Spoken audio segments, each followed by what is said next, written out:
Hi అండి, welcome to our channel. ఇవాల్టి వీడియోలో ఎటువంటి ఫుడ్ కలర్స్ ప్రిజర్వేటివ్స్ లేకుండా హోమ్ మేడ్ యాపిల్ జామ్ చేసుకుందామండి.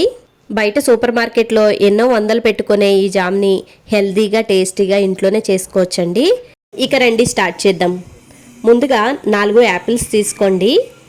ఇప్పుడు వీటిని శుభ్రంగా కడుక్కొని పైనున్న చెక్కులు తీసేసుకోవాలి. ఇలా చెక్కులు తీసిన యాపిల్ని మధ్యలో కట్ చేసి లోపలున్న గింజల్ని తీసేసుకోవాలి.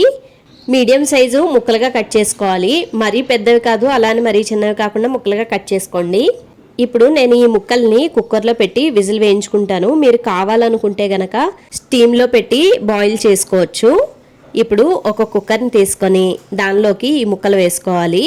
అలాగే ఇది కొంచెం కలర్ఫుల్గా ఉండడం కోసమని ఒక బీట్రూట్ తీసుకొని ముక్కలుగా కట్ చేసుకుని వేసుకుంటున్నాను. ఇవి కొంచెం ములిగేంత వరకు వాటర్ పోసుకోండి. అంటే చిన్న గ్లాసు వాటర్ పోసుకుంటే సరిపోతుంది. కుక్కర్ మూత పెట్టుకుని ఒక విజిల్ రానివ్వాలి. ఇదిగోండి, ఇప్పుడు ప్రెషర్ అంతా పోయిన తర్వాత కుక్కర్ మూత తీసి చూసుకుంటే చక్కగా ఉడికిపోయాయి. ఇప్పుడు ఇవి చల్లారేంత వరకు పక్కన పెట్టుకోండి. చల్లారిన తర్వాత మిక్సీ జార్లో వేసుకొని మెత్తగా పేస్ట్లా చేసుకోవాలి. ఇలా మిక్సీ చేయగా వచ్చిన పేస్ట్ని మనం ఒక గిన్నెతో కానీ ఒక గ్లాస్తో కానీ కొలుచుకోవాలి. దాన్ని బట్టే మనం చక్కెర వేసుకోవడానికి కుదురుతుంది. ఇదిగోండి చూడండి, నాకైతే ఒక చిన్న గిన్నెడు పేస్ట్ వచ్చింది.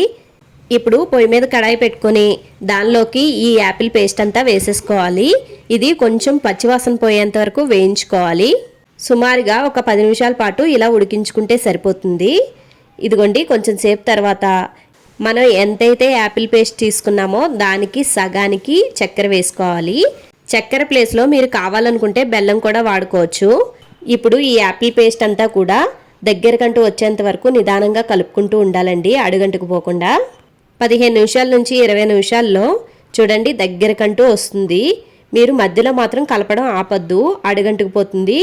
ఈ కన్సిస్టెన్సీ వచ్చిన తర్వాత అంటే చూడండి ఇలా అటు ఇటు తిప్పినా పడిపోకూడదు.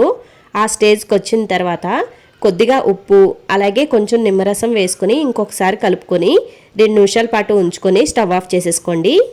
దీన్ని చల్లారేంత వరకు కూడా పక్కన పెట్టేసుకోండి. చల్లారిన తర్వాత ఏదైనా గాజు సీసాలో వేసుకుని ఫ్రిడ్జ్లో పెట్టుకుంటే 1 రోజుల పాటు నిల్వ ఉంటుందండి. ఫైనల్గా హోమ్ మేడ్ యాపిల్ జామ్ అయితే రెడీ అయిపోయిందండి. ఇంకా హ్యాపీగా సర్వ్ చేసుకోవడమే. బ్రెడ్కి కానీ చపాతీకి కానీ మనం పిల్లలకి ఇచ్చామంటే హ్యాపీగా లాగించేస్తారు. ఈ వీడియో కనుక నచ్చినట్లయితే లైక్ చేయడం అస్సలు మర్చిపోవద్దండి. ఇలాంటి సింపుల్ అండ్ ఈజియెస్ట్ వీడియోస్ మన ఛానల్లో చాలా ఉన్నాయి. తప్పకుండా వెళ్ళి విజిట్ చేయండి. మన ఛానల్ని సబ్స్క్రైబ్ చేసుకొని బెల్ ఐకాన్ నొక్కండి. Thanks for watching. టాటా.